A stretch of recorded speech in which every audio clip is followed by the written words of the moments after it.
Aleluia, glória a Deus, boa noite, irmãos.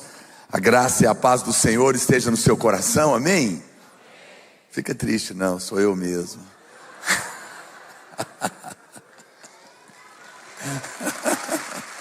Oh Senhor, é duro ir para a festa comer doce, chega salgado.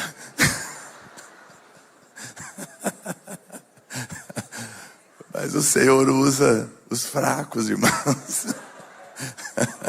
Você vai ser abençoado hoje, no nome de Jesus, aleluia. A pastora Luiz vai pregar mais uma semana direto lá em Israel, né? Então ele tem que poupar um pouquinho a voz dele, senão não vai conseguir completar. Por isso que eu estou terminando ontem e hoje para abençoar a sua vida também, abençoar você também que está conectado conosco aqui pela internet, seja muito bem-vindo. Que o Senhor possa surpreender você nessa semana que vai começar agora, daqui uns dias, pós-jejum. Você sabe, nós não sabemos tudo o que está acontecendo. Nós vamos orando, pregando, crendo, profetizando. Às vezes parece que nada está acontecendo, mas acredite em mim, as taças estão se enchendo. Lá em Apocalipse, a Bíblia fala, ela conta o percurso da oração. Eu acho isso assim fantástico. A Bíblia fala que os anjos recolhem numa taça as orações dos santos, e eles vão colocando ela na taça. Quando ela enche, tem que encher. Depois que ela enche, a Bíblia fala que eles pegam essa taça e levam até o trono de Deus. E lá eles colocam, não é, a resposta de Deus, o poder de Deus, junto com as orações dos santos, com o fogo do altar, e devolve para a terra, derrama de volta. E a Bíblia fala que quando ela volta, haverá vozes, relâmpagos, trovões e terremotos. Deus, quando devolve a resposta da oração, Ele abala situações que pareciam que não se moviam. Ele fala, sua voz fala, é o trovão, a luz do relâmpago, a luz de Deus ilumina aquela situação, expõe a vergonha do inimigo, traz a luz para resolver as coisas. Tudo isso é a resposta da oração. Pastor, por que você está dizendo isso? Porque o tema de hoje é que Deus vai restituir, Deus vai restaurar a sua família. E Ele vai fazer isso, porque Deus é bom. E Ele vai fazer isso em todas as instâncias. Porque talvez você tenha pessoas que estão com o casamento completamente destruídos, já estão separados, outros estão brigando, o casamento está ruim. Outros, o problema às vezes não é no casamento, mas são com os filhos. Talvez em alguma família, o filho já adolescente agora, ou jovem na faculdade, virou a cabeça pelas paixões da mocidade, e talvez agora ele diz, não creio mais em Deus. Outro, talvez o marido foi embora, você fala, puxa vida, pastor, mas eu quero dizer uma palavra de esperança para você hoje. Olha para cá, a história não terminou. Deus tem a última palavra. Eu vi tantas coisas acontecerem em restauração da família. Nós temos um caso na Videira que ele é simplesmente chocante. É um caso de um dos primeiros obreiros em testes da Videira. Ele era o primeiro, ele mais 2. E ele no teste para ser pastor, só éramos eu e o pastor Luiz aqui que era pastor. Ele se engraçou por uma mulher, casada também, e largou da esposa dele. Largou do teste também, claro. E saiu da igreja. Essa mulher também largou do seu marido, ele se separou dessa irmã, e eles se casaram. Mas a irmã aqui da igreja, ela falou, o marido é meu, eu vou orar. Deus vai restituir a minha casa. E ela orou por 1 ano, 2, e alguns a mais. Não vai ser o seu caso, em nome de Jesus. Às vezes, é só um exemplo, né? Cada um tem o seu tempo. Mas ela orou por tanto tempo, e algumas pessoas já diziam para ela, desiste, irmã, já tem 5 anos. Está casado, 6 anos, 7 anos, 8 anos. Essa irmã orou pela família dela. Um dia, esse marido dela sofreu um acidente de moto, quebrou todos os dentes da boca. E o filho dela estava na garupa, quase morreu, todo esfolado. E ele, caído, achou que ia morrer, estava terrivelmente ali, e ele começou a gritar o nome da ex-mulher, a irmã, no chão, na frente da outra. E ele gritava o nome dela, fulana! Meu Deus do céu. Resultado, ele não morreu. E Deus falou com ele. Eu não estou dizendo que foi Deus que derrubou a moto, mas talvez permite um sustinho, né, pastor Igor? Eu não vou explicar os detalhes, porque Deus é bom. Mas o fato é que ele teve uma nova chance, ele não morreu. Deus o livrou da morte. E quando ele saiu dessa situação, ele decidiu, então, que ia voltar para sua esposa. Ele se separou de novo, procurou a sua primeira esposa, falou para ela: eu não gosto de você, mas Deus falou comigo que é para restaurar o casamento. Um milagre vai acontecer. Nós não vamos casar, mas eu estou aberto. Eu quero que Deus mova no meu coração de novo. Eu quero me apaixonar novamente. E um milagre aconteceu. Eles se apaixonaram de novo. E casaram. E por seu escândalo, entrou no teste de novo. E virou pastor da videira.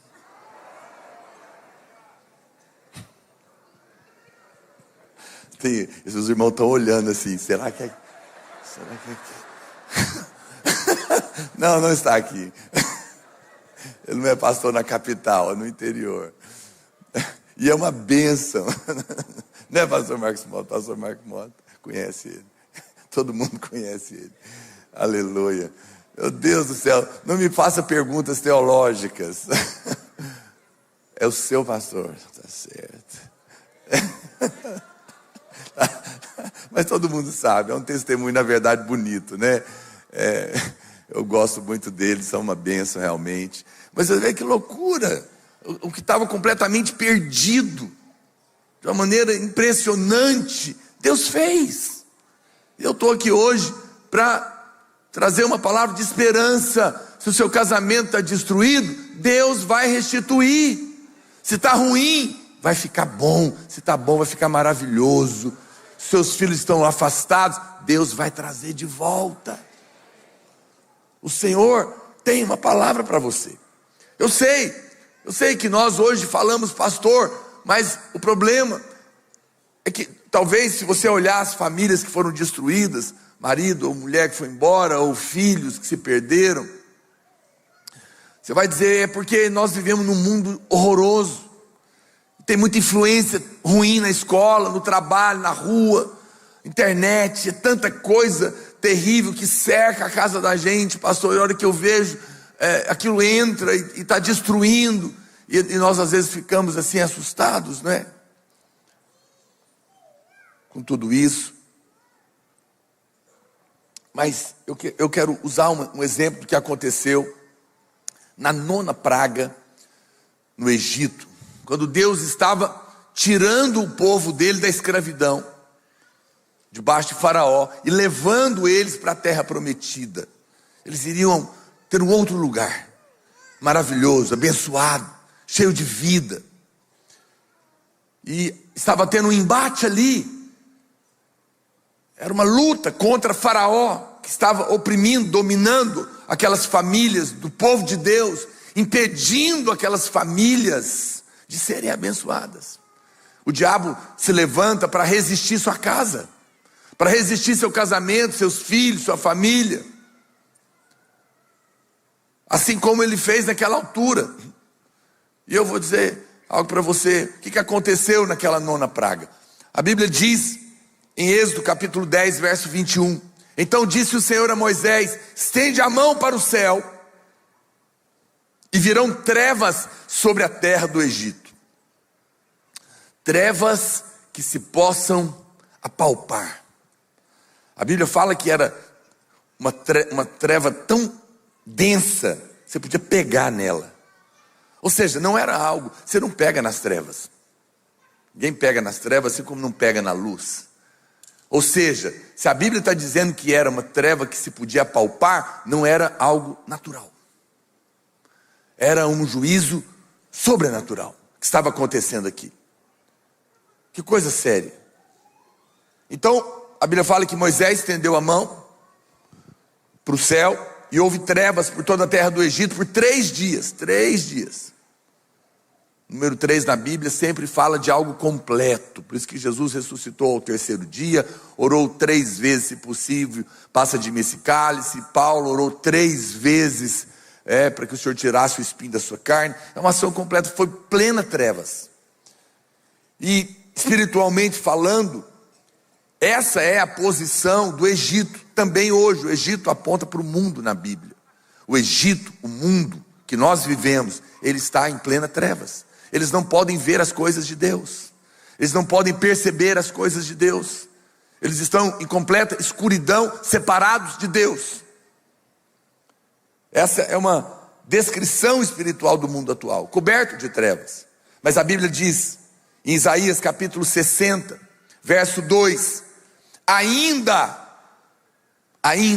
que as trevas cobrem a terra, e a escuridão os povos, sobre ti, sobre a sua casa, sobre o seu casamento, aparece resplandente o Senhor, e a sua glória se vê sobre ti.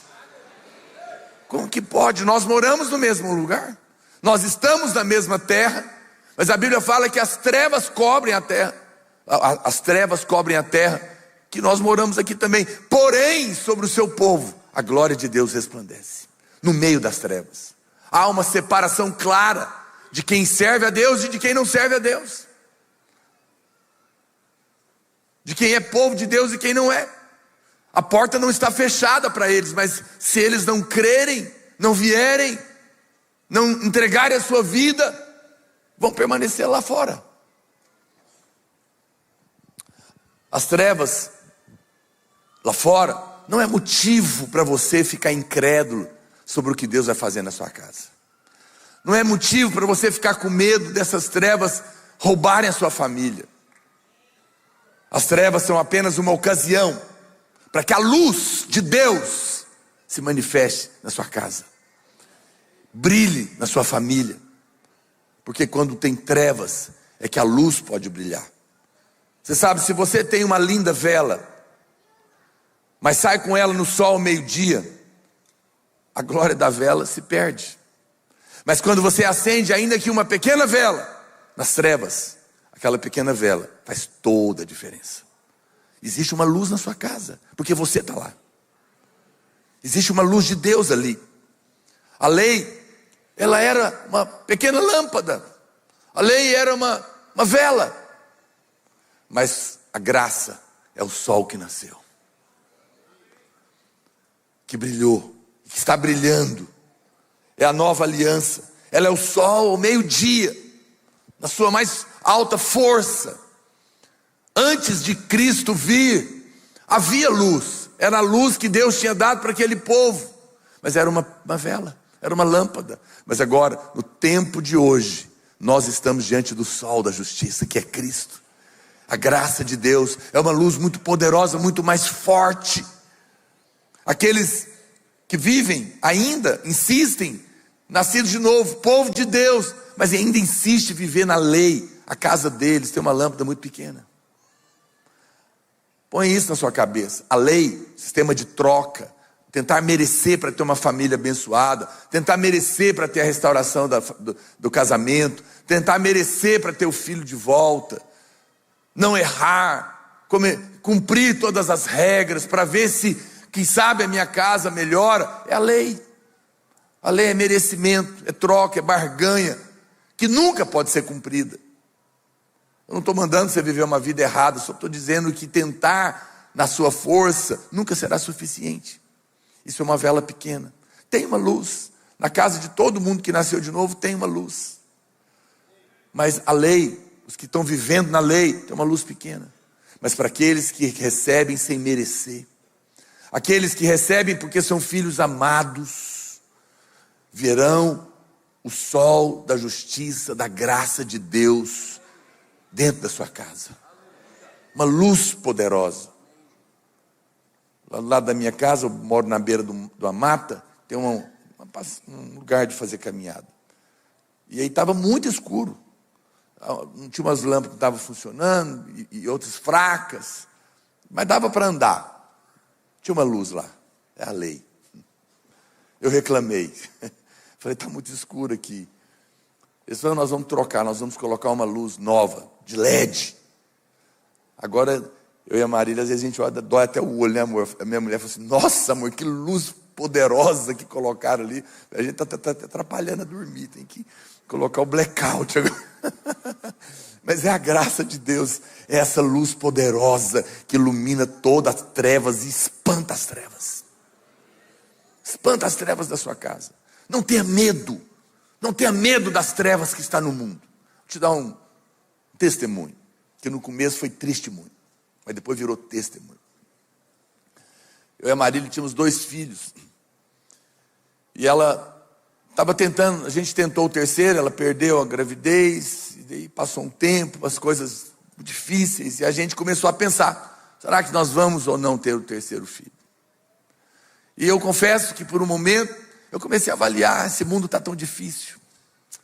Tanta luta, tanta ideologia de gênero, tanta coisa horrorosa, tanta violência, tanta coisa terrível.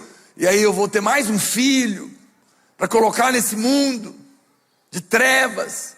E a gente estava com esse pensamento. Mas aí eu estava assistindo um documentário, alguma coisa, e eu vi um homem de Deus falando assim, que Deus tinha falado com ele. Esse mundo está tão terrível que você precisa ter mais filhos para brilhar nas trevas. Eu falei, amor, vamos dormir. E o Lucas nasceu. E é um homem de Deus, um líder, um ministro de louvor, uma bênção. Eu falei, é verdade, ele estava pensando o contrário de mim. Eu estava com medo de ter filho por causa das trevas. E ele estava pensando em ter mais filho para ter mais luz. Puxa vida. A luz nunca tem medo das trevas. Porque aonde a luz chega, as trevas saem. Você nunca vai ver a luz brigando com as trevas, sabia? Se você observar, a Bíblia fala, vamos continuar lendo. Vamos continuar vendo. A Bíblia fala que havia trevas tão densas lá no Egito, que eles poderiam ser tocadas, trevas terríveis. Trevas, portanto, sobrenaturais, não era normal. É a mesma coisa que está sobre a terra agora. Mas vamos voltar lá para Êxodo 10, vamos para o verso 22. Estendeu, pois, Moisés a mão para o céu, e houve trevas espessas sobre toda a terra do Egito por 3 dias. Verso 23. Não viram uns aos outros. Meu Deus do céu, era tão escuro que não dava para enxergar nada. Sabe o que significa isso? Completamente perdidos, incapazes de ver qualquer caminho. É assim que o mundo está em relação a Deus. Quem não nasceu de novo está em trevas tão espessas que não são capazes de enxergar nada, nem uns aos outros. Por isso que é um mundo tão egoísta, porque nem consegue enxergar o próximo. Tamanhas são as trevas. Porém, diz a Bíblia, todos os filhos de Israel, e ninguém se levantou do seu lugar por 3 dias, que coisa, hein? Porém, todos os filhos de Israel, diga todos. Está escrito lá, os bons filhos de Israel, os filhos da videira, os filhos que cumpriam as regras, as mulheres que obedeciam os maridos que amavam, somente nas casas onde os maridos amavam suas mulheres, somente nas casas onde as mulheres se submetiam aos seus maridos, somente nas casas onde os filhos se obedeciam aos seus pais. É isso que está escrito, gente? Não, em toda a casa, todos os filhos de Israel tinham luz nas suas habitações. Isso aqui já era uma expressão da graça de Deus.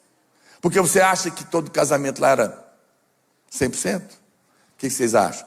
Vocês acham que nessa multidão dos filhos de Israel tinha marido Nabal, crente, gospel.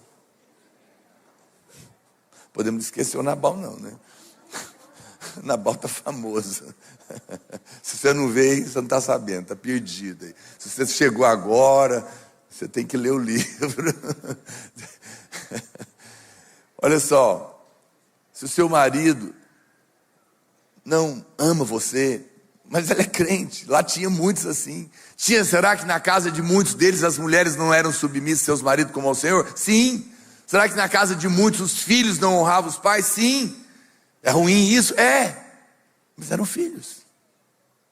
Portanto, tinha luz. A sua casa, talvez não é uma casa ainda como você gostaria. Seu casamento talvez não está como você gostaria. Seus filhos talvez não estão tão assim como você gostaria. Talvez foi criado de uma maneira horrorosa, vocês se converteram há pouco tempo, ainda tem hábitos horrorosos, mas nasceram de novo. Portanto, eu te digo, já existe uma luz lá. A luz não estava condicionada ao comportamento deles. A luz que está na sua casa não tem a ver com o que vocês fazem, mas o que Cristo fez. É a graça de Deus. Tem uma luz na sua casa. Você sabe, se você continuar lendo aqui a história, você não vai ver os israelitas chegarem na casa deles e falarem: vamos fazer uma guerra espiritual contra as trevas. E eles entraram lá no breu e começaram a dizer: trevas, eu te repreendo, saia! Saia, trevas, desapareça, trevas. Fizeram isso? Não. Simplesmente entraram. E a luz se acendeu porque eram filhos. A luz não discute com as trevas. Quando você chega num quarto da sua casa, escuro, você aperta o interruptor. Existe uma guerra sendo travada, as trevas ficam: não vai acender? Não vou acender. Não. Quando acende o interruptor, a luz não pede licença. E imediatamente a escuridão some. O Senhor está na sua casa, querido. O Espírito Santo está na sua casa. Quando você chega, a luz chega. Vós sois luz do mundo. Quando você chega, as trevas vão embora.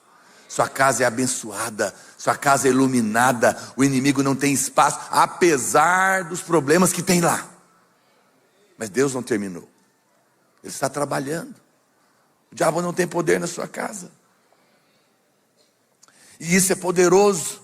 Todos os filhos de Israel tinham luz. Todo o povo de Deus, mesmo cercado pelas trevas, mesmo estando numa sociedade de trevas, tinha luz nas casas. Mas a pergunta que talvez esteja na sua mente é: pastor, mas se tinha trevas em toda a terra, por que os egípcios não acenderam uma vela, uma lamparina? Porque certamente eles tinham mais lamparina que o povo de Israel, que era escravo. Tinha ou não? Tinha. Certamente eles tinham mais querosene, tinham mais mantimentos. Era só acender uma luz, uma vela, uma lamparina, sim ou não? Mas não havia nada que eles pudessem tentar que fosse capaz de expulsar aquelas trevas. Por quê? Porque não era natural, era espiritual. Não era treva que sai com luz, não era trevas que sai com lamparina, só sai com a luz divina. O mundo tenta tirar as trevas das casas deles com remédio, com dinheiro, com festa. Tenta tirar na marra, tenta tirar com a polícia, com políticos, com dinheiro. Não sai, porque não é natural. Não é natural. Só quando a luz de Deus entrar lá, que a casa vai mudar. Eu fui convidado um tempo atrás para pregar na inauguração de uma fábrica de armas.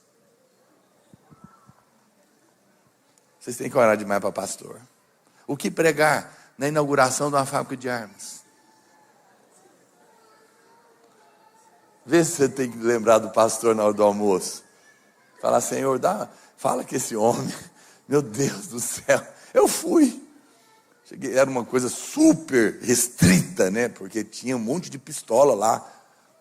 Eu estava preso assim naqueles arames, mas podia pegar, não dava tiro não. Mas... Aí estavam os coronéis do exército brasileiro, estava gente, estava fazendo fila de helicóptero lá, porque é uma fábrica de armas, afinal de contas. Eu falei, meu Deus, o que eu vou pregar para esse povo? Esse povo vai querer me ouvir. Que era um irmão, amigo do dono da fábrica, que estava no meio do caminho de conversão, que falou, tem um pastor amigo meu, chama ele. E lá estava eu, no meio das trevas. Estava o povo da JBS, tudo gente multibilionária, estavam lá. Eu falei, a hora que eu quero ver a cara deles, a hora que vai anunciar que vai dar um pastor aqui fazer uma bênção. E foi dito e feito, estava aquela coisa toda. Falou, gente, nós vamos começar a cerimônia aqui, mas antes de qualquer coisa, eu quero convidar o pastor Naor aqui, ele é convidado nosso, ele vai fazer uma oração aqui. E eles ficaram assim. Eu falei, meu Deus, o Senhor me dá uma palavra de sabedoria, porque eu tenho que fazer alguma coisa aqui. E eu cheguei para eles e falei, gente, boa noite, né? É de dia, bom dia, alguma coisa lá. Eu falei, eu vim aqui hoje, não vou demorar. Eu queria falar com vocês sobre a primeira fábrica de armas da Bíblia.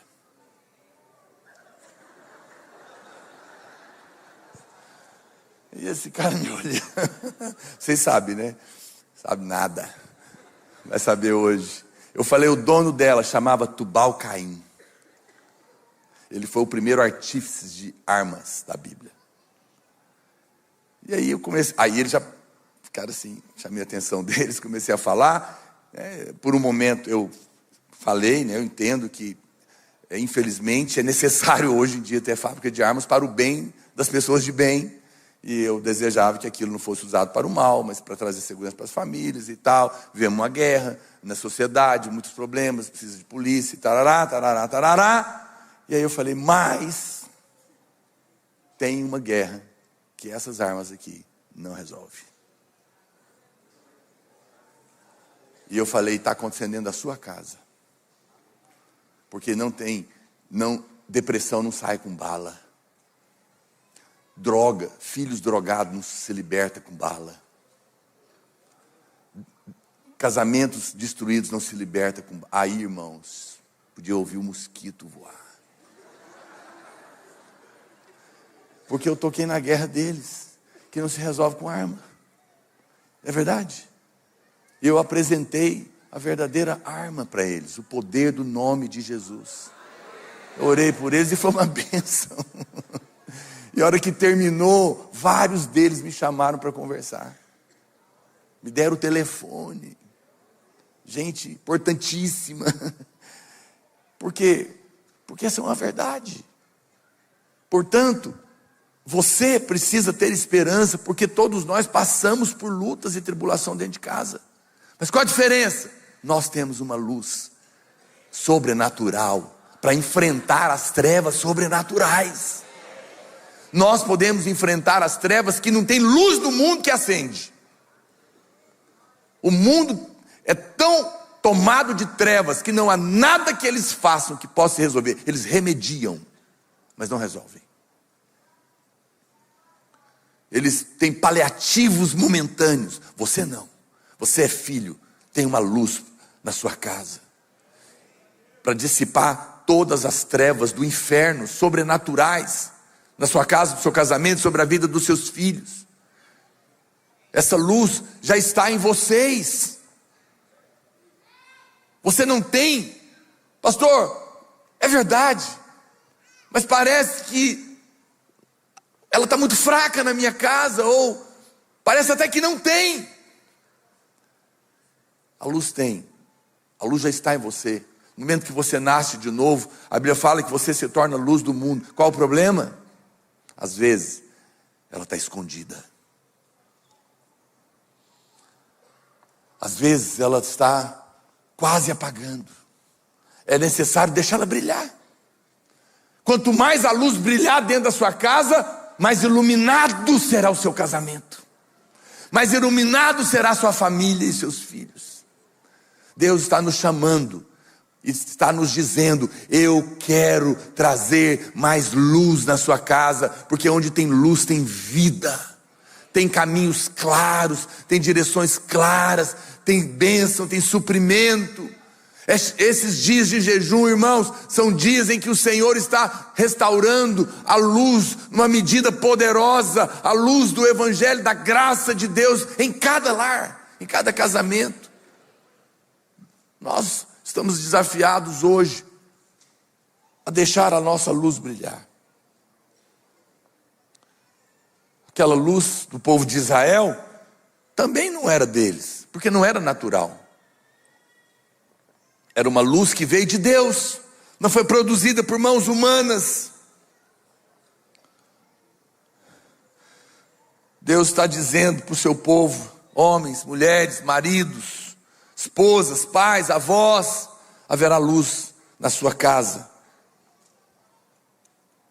na casa de vocês, no meio de um mundo em trevas. Como eu disse, não é uma luz fruto do seu bom comportamento, ou da fé incrível, porque não tinham. Era uma luz dos filhos. Não eram famílias perfeitas, mas eram filhos de Deus. Eu repito isso, na minha casa, onde eu moro, no bairro, tem muita gente boa, com mais caráter do que meus filhos, que talvez errem menos do que eles, mas eles não moram na minha casa, pela simples razão de que eles não são meus filhos. A minha casa não é lugar dos melhores pessoas do bairro. Minha casa é o lugar da minha família, é o lugar dos meus filhos. O céu não é o lugar das melhores pessoas da terra, é o lugar dos que creram, é o lugar dos filhos. Todo mundo que está no inferno merece estar lá. Não precisava, porque está pago os pecados deles. Aliás, nem estão lá por causa dos seus pecados. Estão lá porque não creram. Não quiseram aceitar o pagamento que foi feito a eles também dos seus pecados. Portanto, merecem estar lá. Sim ou não? Presta atenção que eu vou te falar. Não tem ninguém no inferno que não mereça estar lá. Mas não tem ninguém no céu que mereça estar lá. Está lá pela graça de Deus. Está lá porque admitiu, sou pecador, preciso do Salvador, não posso. Então, não fique pensando que o céu é lugar de gente perfeita. Não, não é. É lugar dos que creram. A sua casa é abençoada porque você creu. Mas tem uma medida de luz, mas Deus quer que você deixe ela brilhar como o sol ao meio-dia. Às vezes, não está tão bom quanto poderia, porque a luz está pequena ou está escondida. Está escondida. E hoje eu quero te mostrar, essa parte final aqui da minha palavra, 4 coisas que escondem a luz de Deus na nossa casa. E que nós precisamos hoje removê-las da nossa vida, da nossa família, para que haja luz poderosa e a nossa casa, o nosso casamento seja muito abençoado. Quem diz amém? Você não está sendo exortado a entrar na luz, você já tem a luz. A exortação hoje não é entrar na luz, é não esconder a luz. Não esconda a luz. Muito bem, como que a luz pode ser escondida? Em primeiro lugar, a Bíblia diz lá em Mateus capítulo 5, verso 15: nem se esconde uma candeia, nem se acende uma candeia, uma luz, para colocá-la debaixo do alqueire, mas no velador, e alumia a todos que se encontram na casa. O que é um alqueire? O alqueire eram cestos que tinham vários tamanhos, que eles usavam naquela época, os camponeses, para medir o seu salário. Então eles pesavam trigo, eles pesavam uva, eles vendiam todo tipo de cevada, de grão. Então eles não tinham a moeda, então era usado esse cesto chamado alqueire para fazer medidas e fazer negócio. Ou seja, alqueire fala de comércio. Comércio. Haviam cestos para isso. Eram chamados assim. O que é um alqueire então hoje, pastor? Que a Bíblia fala para não esconder a luz debaixo dele. Significa estar extremamente envolvido com ganhar dinheiro, obcecado em querer ganhar dinheiro, ao ponto de esquecer o Senhor e a sua família. Muito cuidado com isso. O que adianta ganhar o mundo inteiro e perder sua alma? A Bíblia fala que Jesus ouvia dois irmãos reclamarem e pedirem para ele mediar uma disputa de herança entre eles, de bens. E ele falou: eu não sou juiz disso. Mas na sequência ele conta uma parábola, ele fala: um homem rico pensou consigo mesmo: eu vou destruir os meus celeiros atuais e construir outros maiores, e vou juntar mais ainda. E Jesus fala no final: e vou viver a vida e vou regalar. E ele fala: louco, louco, ele chama de louco. Ele fala assim: louco, essa noite pedirão a sua alma e toda a sua riqueza. De que vai valer? Nada. Preciso te lembrar, viemos para cá sem nada. E no dia do nosso velório não vai ter carro de mudança. Tudo vai ficar. Por que brigar por causa de dinheiro, gente? Por que entrar em conflito no casamento por causa de dinheiro? Por que gritar com a sua esposa porque bateu o carro, ou com o seu filho porque quebrou um copo ou uma taça? Para que permitir que o dinheiro seja razão de conflito entre nós? Por que ser escravo de dinheiro? Tem pessoas que são tão pobres, que a única coisa que tem é dinheiro. Tem cama, mas não tem sono. Tem comida, pode comer em qualquer restaurante, mas não tem fome. Pode fazer qualquer festa, mas não tem alegria de verdade. Isso não é bênção. Eu não estou dizendo para você viver pobre, não. Eu estou dizendo: não seja escravo do dinheiro. Não viva a sua vida em função disso. Não seja desesperado atrás de dinheiro, que trabalha de ponta a ponta e não tem tempo para nada, para ninguém, nem para Deus, nem para sua família. Isso esconde a luz de Deus na sua casa. Ganhar dinheiro é a nossa responsabilidade, mas é um meio, não é um fim em si mesmo. Não seja obcecado por dinheiro. Ok, o nosso telhado caiu, perdeu muito dinheiro, sim ou não? Mas não perdeu nenhuma vida. Por isso nós não estamos abalados, porque foi só dinheiro. Eu já testemunhei isso aqui para vocês. Falo como um testemunho, porque eu tive a oportunidade de conversar com o homem mais rico do estado de Goiás um mês antes dele partir. Era o seu Ailey, um homem precioso, porque creu. Ele estava já desenganado. Eu fui na casa dele, me chamaram, e eu conversei com ele. Falei: o senhor é o homem mais rico do estado, o senhor pode comprar qualquer coisa, o senhor comprou tudo a vida toda, o senhor fez negócio que o senhor quis, nada era impossível. Mas eu preciso ser honesto com o senhor é muito pobre para comprar o céu, e Deus é muito rico para precisar vender. Não tem negócio com Deus. Só tem um jeito de entrar lá, e é uma palavra que o senhor nunca ouviu, chama graça. De graça. Se o senhor crê, o senhor vai entrar. De outra maneira o senhor não vai. Ele ficou 1 minuto parado em silêncio, sem responder. Eu falei: decida. O que o senhor quer? Eu falei: ninguém vai falar isso para o senhor, porque todo mundo está interessado no seu dinheiro, é um bando de puxa-saco. Mas eu vim aqui como homem de Deus, para falar para o senhor que o senhor é amado, que Deus quer te perdoar, que tem salvação para o senhor. E ele olhou para a filha dele que tinha me convidado e falou: eu concordo com o pastor, eu quero fazer a oração. Nós oramos, ele entregou a vida para Jesus. 30 dias depois ele partiu. Nosso irmão está nos esperando no céu. A luz brilhou na casa dele. É por isso que a Bíblia fala: não olhe para o ímpio que prospera no seu caminho, porque às vezes você passa na porta da casa dele, a casa dele é linda, mas a sua tem luz. A casa dele é incrível, mas a sua tem paz. Às vezes na dela, aquela mansão, num quarto tem uma mulher com depressão, no outro tem um filho se drogando, no outro tem um homem desesperado, com medo de perder tudo. Sabe que quer colocar a luz debaixo do alqueire é querer ficar rico amanhã. Muito cuidado com querer ficar rico rápido. Ficar rico rápido é o mesmo espírito da aposta. Quem quer ficar rico rápido aposta tudo para ver se ganha logo e muda tudo rápido. Cuidado com propostas mirabolantes que colocam depois a sua família no caos. Vai dar 20% por mês.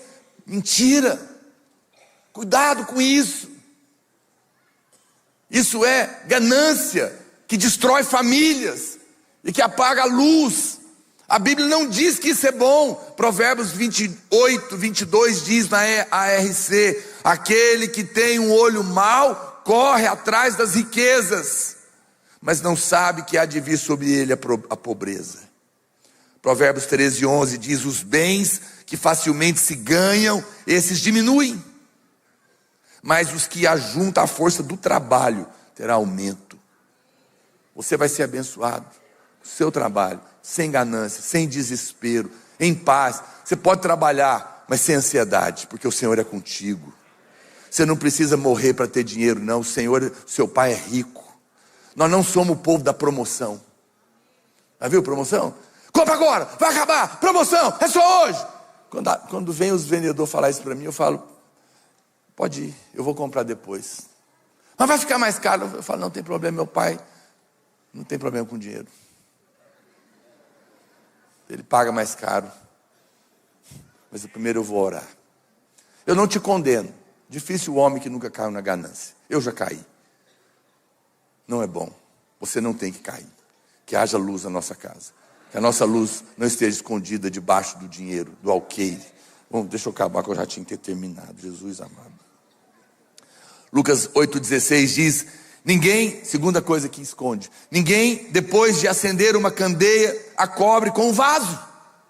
Agora ele trocou. Ou põe debaixo de uma cama. Pelo contrário, coloca sobre um velador, a fim de que entrem e vejam a luz. O que é o vaso? O vaso é um objeto de decoração. O vaso é vaidade. Às vezes estamos mais preocupados na aparência do que na realidade da nossa família. E isso esconde a luz. E isso traz conflitos na casa. Existem casas, como eu disse, que são bonitas, mas a nossa tem paz. Tem casas que são cenários incríveis, mas a nossa tem luz. E a Bíblia fala que quando alguém entra, ele percebe a luz. Amém, que você possa ter uma casa bonita, glória a Deus por isso, nada de errado, dentro das suas condições e do seu gosto, tenha. Mas o que importa é que quando os amigos dos seus filhos chegarem lá, eles falam: mãe, eu gosto de ir para a casa do meu amigo, porque eu chego lá e eu sinto paz na casa dele. Esse é o testemunho. Quando alguém entrar na sua casa, a Bíblia fala que eles verão a luz.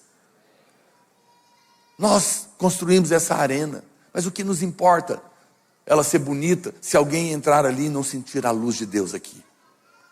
O que importa é que as pessoas tenham entrado aqui e visto luz. As trevas têm saído da vida delas. Cada semana são centenas de pessoas que estão recebendo luz no nosso meio, porque nós somos uma casa que não está preocupado com a vaidade e muito menos está correndo atrás do dinheiro.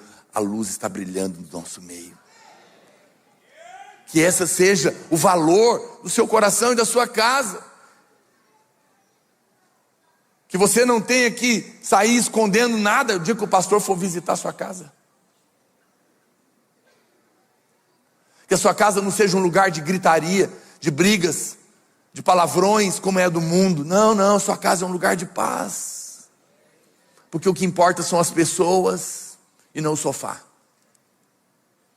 Quantas pessoas estão perdendo a oportunidade de receber a arca iluminada de uma célula na sua casa, preocupado com os meninos riscar o sofá.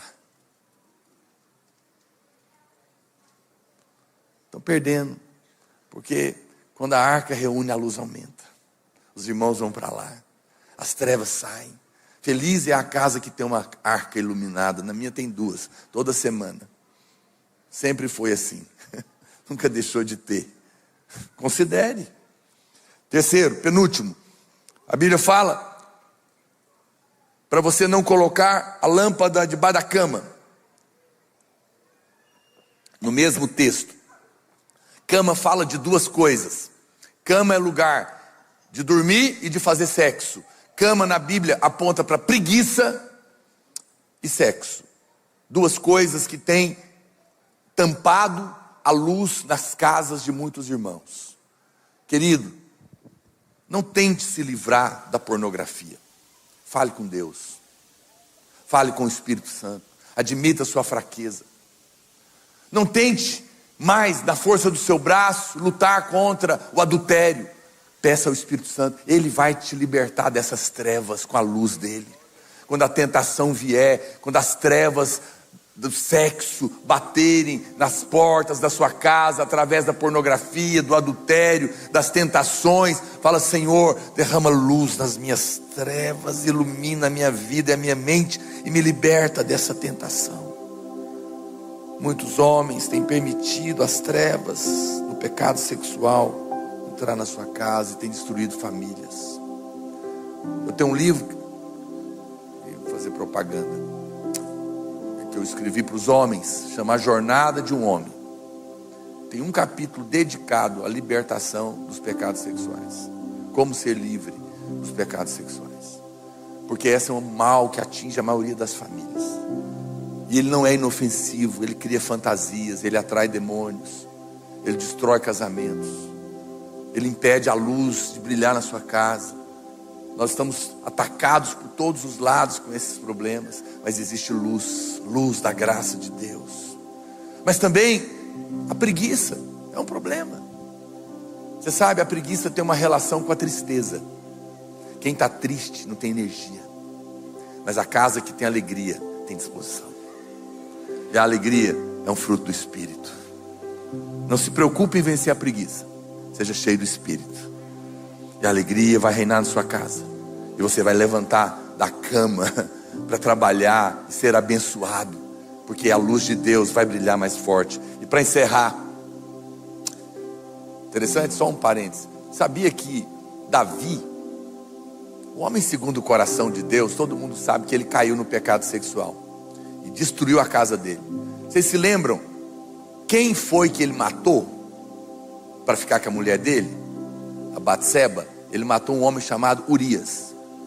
Urias era o homem que era o marido dela. A palavra Urias é uma junção de Ur, que é luz, e Ia, que é Deus. Urias significa luz de Deus. Quando Davi caiu e matou Urias, ele matou a luz de Deus na vida dele. Não faça isso com a sua família. Não deixe que a luz se apague. Mas a Bíblia também diz, por último, que a luz, ela pode ser colocada num lugar escondido. Verso 33 de Lucas 11.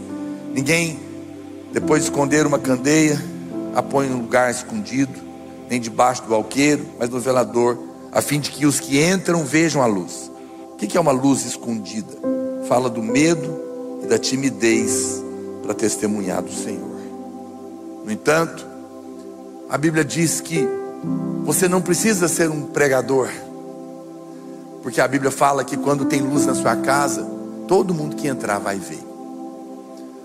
Eu não estou aqui, você não precisa ficar preocupado com isso. Muitos têm escondido a luz porque não têm testemunhado.